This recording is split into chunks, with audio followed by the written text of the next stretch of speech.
Can you talk a little bit about the whole concept of feminist porn? It's possible that many of our listeners may not have been exposed to feminist porn. What's the difference? What are the things you strive for when you make your porn? No, it's a great question, and I don't even know if there's a Wikipedia page on feminist porn. It really, it's a term that I feel like is just starting to catch on, for lack of a better phrase. And I'll say that there is no agreed upon definition of feminist porn. I've sat on panels with feminist pornographers, and we've discussed and debated, and so everyone kind of has their own idea. So I can tell you why I consider my porn feminist porn. Okay. And it's really my point of view.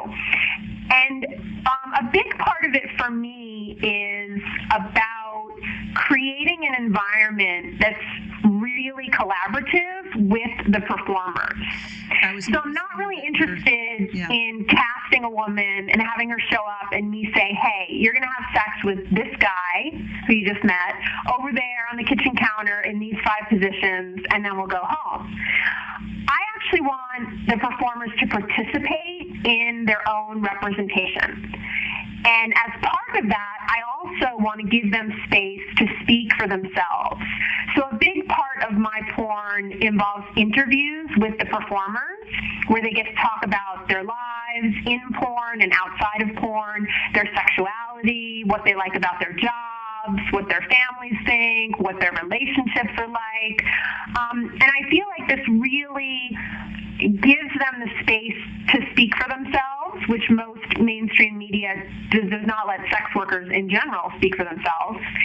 And also that viewers get to see them as 3-dimensional human beings rather than these cardboard cutout, what I would call sex robots in other kinds of porn. So the process of making it is very important to me. Obviously, I want a work environment that's fair, ethical, safe, there's consent, there's respect.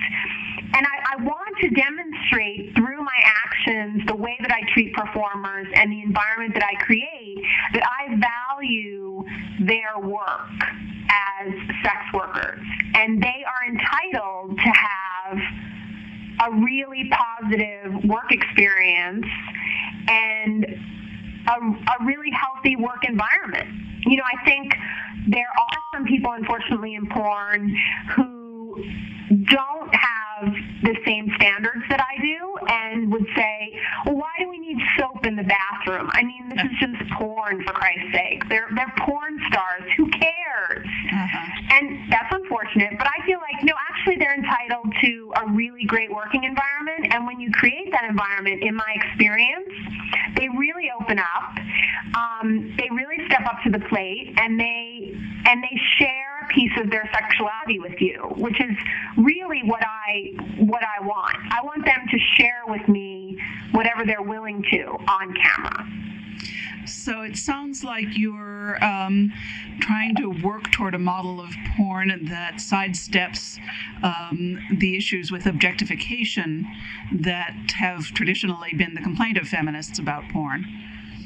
Absolutely. And then I think, of course, I'm also interested in portraying, authentic chemistry, female pleasure in a lot of different forms, authentic female orgasms, and also representations of sex that don't always adhere to a normative penis and vagina intercourse model. What does that mean in terms of the audience for your work? How much do you know about who likes to watch your work? Well, I think, first of all, my audience is pretty multi-gendered. I can be put in a category of porn for women or whatever, but actually I get letters from lots and lots of people of all different genders who appreciate my work. I think it's an educated viewer, a viewer who has really seen porn that they don't like and sought out something different. And I think that what they appreciate most is this idea that everyone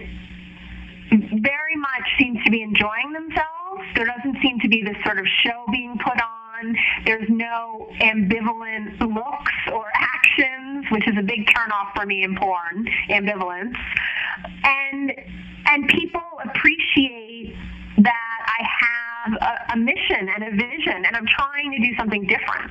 Well, that's wonderful, and we really support your work with that. Speaking again a little bit about the idea of not all sex is about penis and vagina, you've said in some of your talks that the LGBT movement has had a broad and very significant effect on the sex lives of everyone. Can you explain for us what specific effects you see that queer lives have had on more mainstream culture? Yeah, I think all of our sex has gotten a lot more queer. I do think that, and I think that's in part due to this real revolution around the sex-positive sex toy store. See, the sex-positive sex toy store, like Good Vibrations, like Babeland, like She-Bop, the Smitten Kitten, these stores are now all over the country. They're in major cities everywhere. And it's an entirely different model from the sort of seedy adult bookstore. It's a place that is all about education, empowerment, openness.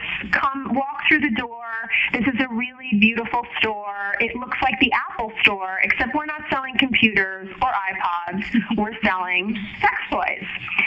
And that model has really changed the way that we think about sex and has really affected people's lives in a material way. And when you look at the breakdown of who owns these stores and who works in these stores, the people are primarily queer. However, the clientele is primarily straight. So straight people are walking out the door not just with a kind of shiny new vibrator. They're also walking out the door with a lot of information and sex tips that have been dispensed by a queer person, and which, are probably pretty non-conforming in terms of their ideas around sexuality.